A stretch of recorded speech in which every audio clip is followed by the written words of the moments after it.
attorney Laura Anthony, founding partner of Legal and Compliance, a full-service corporate securities and business transactions law firm. Today is the continuation in a LawCast series on the SEC's proposed rule amendments to modernize and simplify disclosure requirements for public companies, investment advisors, and investment companies.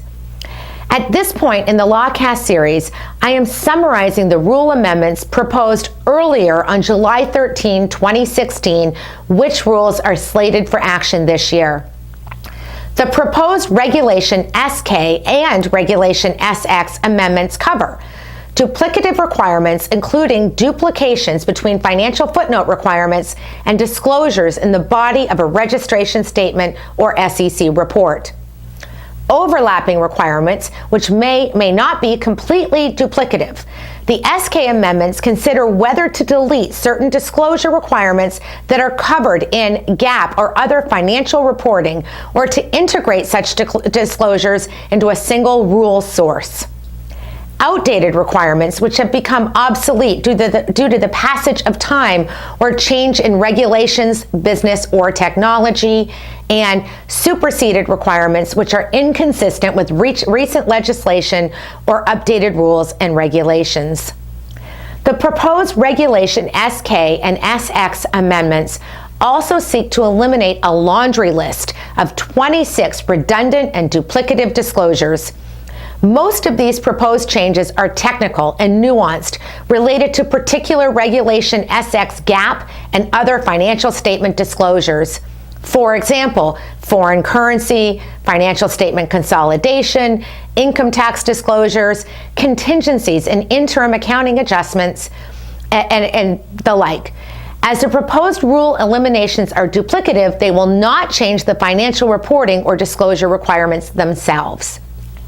Similar to redundant and duplicative disclosures, the SEC has identified numerous disclosure requirements that are related to, but not exactly the same as GAAP, IFRS, and other SEC disclosure obligations covered elsewhere. The Regulation SK and SX amendments propose to delete, scale back, or integrate the overlapping disclosures to eliminate the overlap.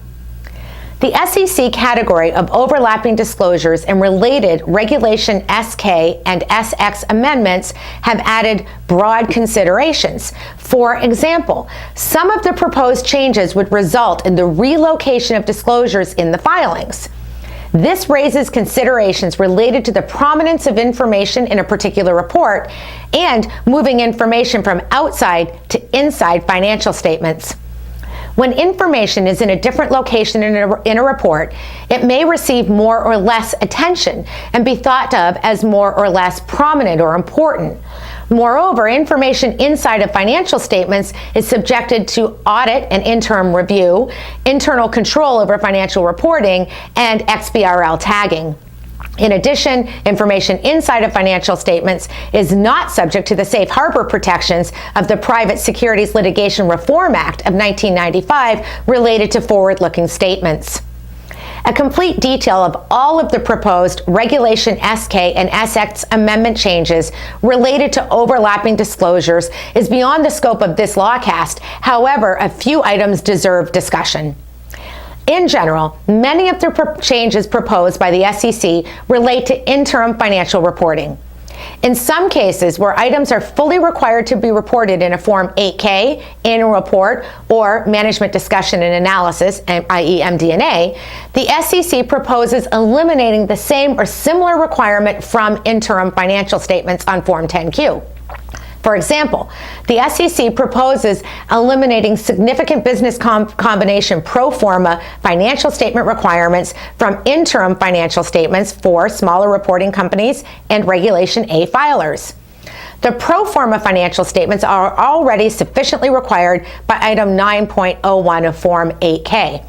Likewise, the SEC makes the same proposed elimination of financial reporting and interim reports for significant business dispositions or discontinued operations. As another example, currently, Regulation SX requires disclosure of certain subsequent events in the footnotes to interim financial statements, and Item 303 of Regulation SK related to MD&A requires substantially the same disclosure. The SEC proposes to delete the Regulation SX requirement and only require disclosure of these subsequent events in the MD&A, so they would no longer be in the financial statement footnotes. Likewise, the SEC proposes eliminating segment financial information from the footnotes and leaving it only in MD&A.